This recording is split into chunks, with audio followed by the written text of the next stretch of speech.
పోరాటం చేసిన చాకలి ఐలమ్మ, దొడ్డి కొమరయ్య, అదేవిధంగా సర్దార్ సర్వాయి పాపన్న గౌడ్ లాంటి పోరాట యోధులు ఈ తెలంగాణ ప్రాంతానికి ఒక స్ఫూర్తి. ఇంతకుముందు అక్కడ ఒక యువమిత్రుడు గుర్తు చేస్తున్నారు. మన్యం వీరుడు అల్లూరి సీతారామరాజు నుంచి మొదలు పెడితే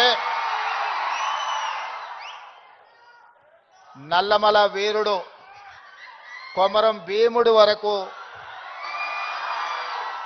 ఈ ప్రాంతం ఒకనాడు జల్ జమీన్ జంగల్ కోసం పోరాటం చేస్తే మలి తరంలో భూమి కోసం, భుక్తి కోసం, విముక్తి కోసం జరిగిన పోరాటాలు ఈ ప్రాంతంలో ఎక్కడ చూసినా మీకు కనిపిస్తాయి.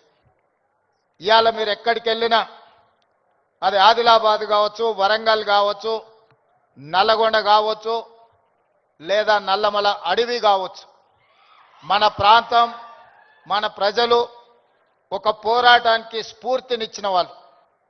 ఆ పోరాట స్ఫూర్తి నుంచి వచ్చిన ఉద్యమమే తెలంగాణ ఉద్యమం. ఈ తెలంగాణ ఉద్యమం ఆనాడు విద్యార్థుల నుంచి మొదలై తెలంగాణ రాష్ట్రాన్ని సాధించే వరకు విశ్రమించలేదు.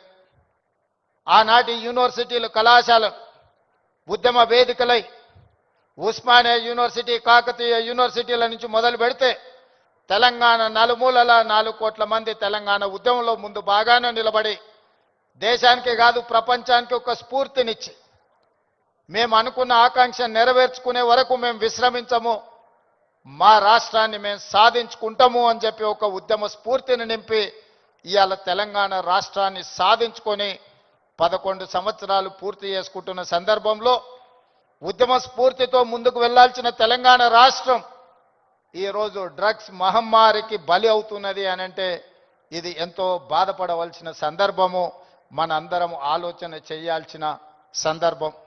మిత్రులారా, ఒకనాడు తెలంగాణ గడ్డ ఉద్యమాలు